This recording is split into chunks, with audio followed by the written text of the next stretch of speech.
Kaya kayo tatanungin ko. Tay! Tay! Mga lola ko. Mga lola ko. Tatanong ko lang kayo. Hindi nyo ba napapansin parang dumudugyot ulit ang Maynila ngayon?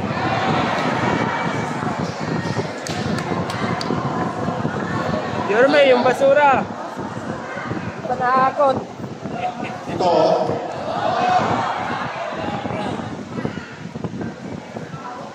ano nangyari sa atin? Nay, namamaho na ang Maynila. Tama. Ito masakit. Ngayon lang ako nakakita ng leader, wala siyang kasalanan. Laging kasalanan ng ibang tao. Pero siya nakaupo. Hiningi mo yan sa taong bayan. Totoo naman eh. Hiningi mo yan. Pero hindi ko pa narinig na.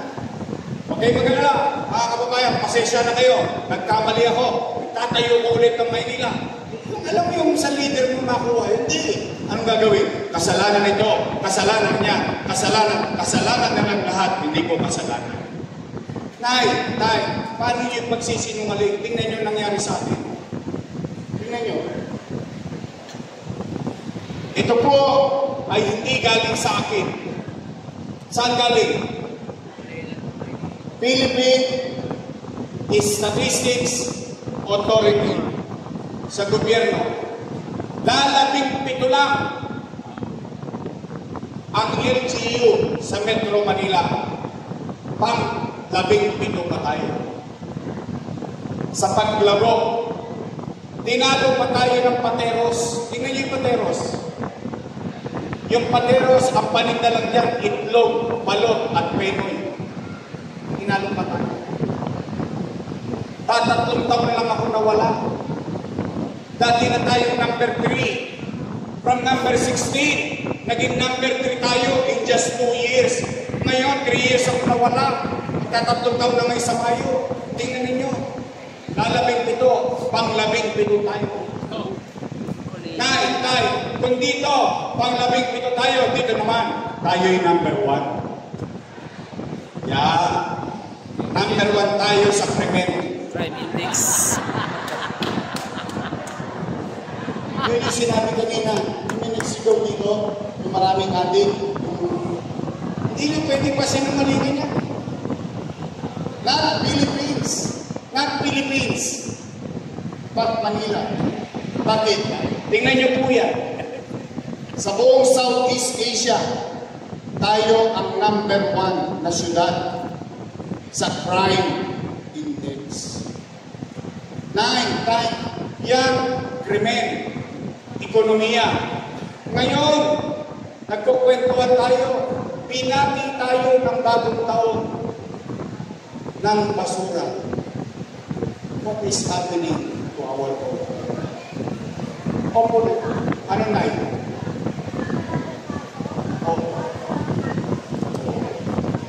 Patay na. Patay na yung mga aso. Talaga? Ginawang sila? Kaya hindi mo pwede pa sinungalingan yung tete. Bakit? Alam ng tao. Tay, mga lola ko,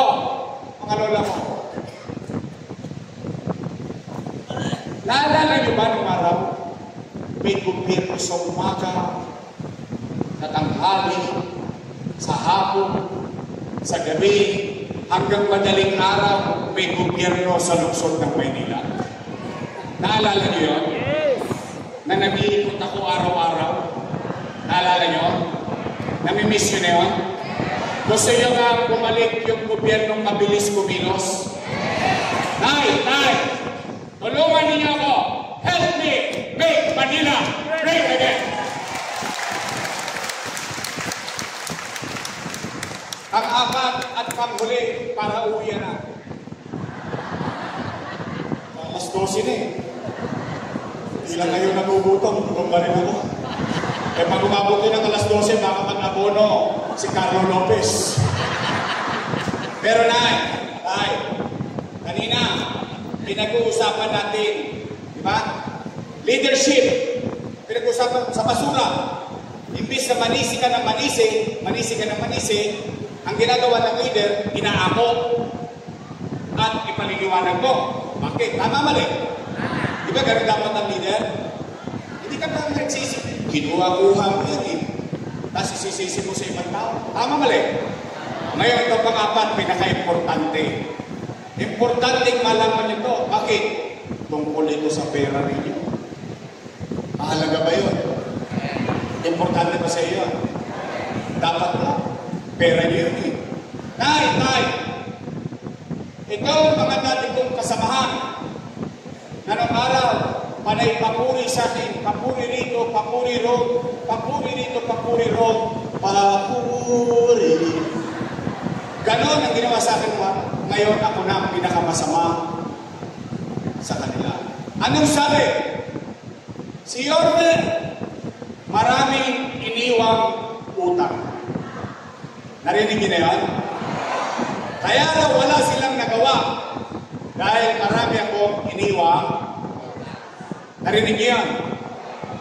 Narinig niyo yan sa kanila?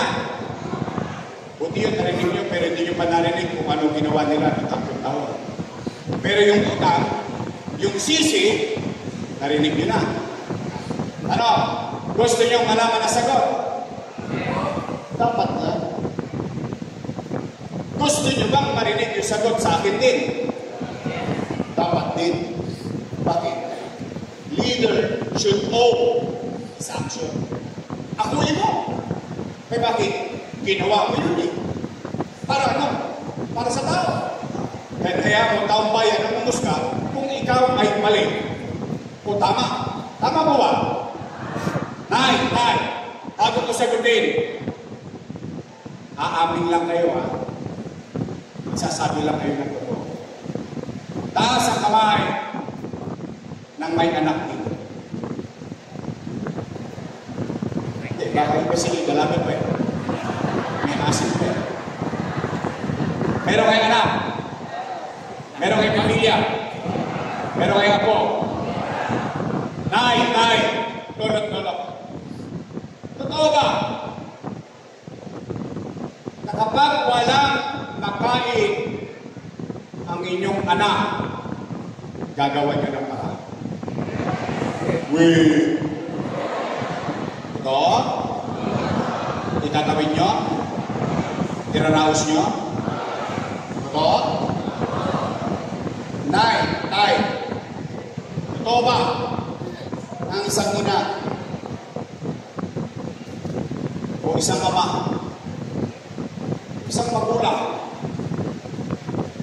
susubo mo na lang, bibigay mo masakan. Totoo? Yun din ang ginawa ko bilang ama ng 2 milyong Manileño noong panahon ng pandemya.